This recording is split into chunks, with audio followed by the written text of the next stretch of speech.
Hi everyone. డిఎస్సికి సంబంధించి certificate verification జరిగింది లేనిది తెలుసుకోవడానికి మనకి ఎటువంటి ఓటీపీ రాలేదు. సో ఇలాంటప్పుడు మనకి కన్ఫర్మేషన్ ఏం చేయాలనే ప్రాసెస్ ఈ వీడియోలో నేను చెప్తాను. దాంతోపాటుగా మనకి యూట్యూబ్కి సంబంధించి గ్రూప్ లింక్ కూడా ఈ వీడియోలో కింద డిస్క్రిప్షన్లో ఇస్తాను.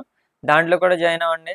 సో వీళ్ళు మనకి చాలా సపోర్టివ్గా ఉన్నారు అండ్ ఫర్దర్గా మనకి ఏదైనా ఇన్ఫర్మేషన్ వచ్చినా తెలుసుకోవడానికి కూడా ఉంటుంది. అండ్ దీంతోపాటుగా ఇప్పుడు ప్రాసెస్ నేను స్టార్ట్ చేస్తున్నాను. ఫస్ట్ ఆఫ్ ఆల్ ఇది అందరికీ తెలిసిందే. ఫస్ట్ మనం క్యాండిడేట్ లాగిన్లోకి వెళ్ళాలి. క్యాండిడేట్ లాగిన్ ఎలా చేయాలో ఇప్పటికీ అందరికీ తెలుస్తుంది.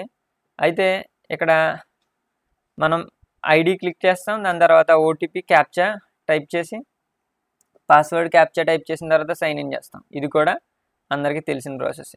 సో ఇలా చేసిన తర్వాత నాకు ఎలా వచ్చిందంటే ఇది వచ్చింది, ఇలా సర్వీసెస్ అని వస్తుంది అండ్ కాల్ లెటర్ వెరిఫికేషన్కి సంబంధించి ఓపెన్ అవుతుంది.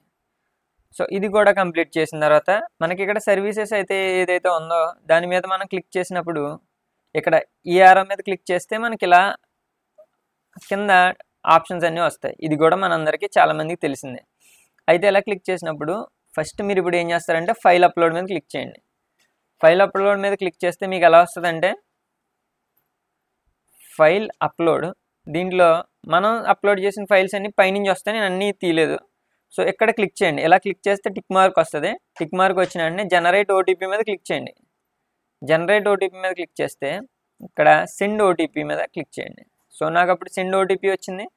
సెండ్ ఓటీపీ అన్నప్పుడు ఓటీపీ మనకి రాదు. ఏమని వస్తుందో మీకు చూపిస్తాను అనండి. మీకు వెరిఫికేషన్ అయితే ఓటీపీ రాదు, ఖచ్చితంగా రాదు. Failed due to verification completed, document upload and edit disabled.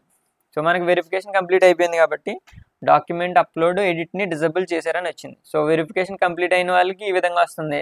Verification complete అవ్వని వాళ్ళకి ఇక్కడ ఓటీపీ వస్తుంది. సో ఇప్పుడు నాకైతే కంప్లీట్ అయినట్టు కన్ఫర్మేషన్ అయింది కాబట్టి ఇక్కడ ఈ విధంగా వచ్చింది. సో ఇది ఎలా తెలుసుకోండి, ఎలా చేసి కన్ఫర్మేషన్ చేసుకోండి. కన్ఫర్మేషన్ అయిన వాళ్ళు కామెంట్ చేయండి. మీకు ఏదైనా డౌట్స్ ఉంటే కామెంట్ చేస్తే ఇన్స్టెంట్గా నేను వెంటనే రిప్లై ఇస్తాను. అండ్ దాంతోపాటుగా గ్రూప్ లింక్ అంటున్నాను కాబట్టి సో ఈ గ్రూప్ లింక్ నేను కింద డిస్క్రిప్షన్లో ఇస్తున్నాను. So thank you. ఫర్దర్గా ఏదైనా అప్డేట్స్ ఉంటే నేను వెంటనే వీలుంటే ఒక షార్ట్ ద్వారా లేదంటే వీడియో ద్వారా చేస్తాను. కాబట్టి ఛానల్ని సబ్స్క్రైబ్ చేసి బెల్ ఐకాన్ క్లిక్ చేయండి. Thank you.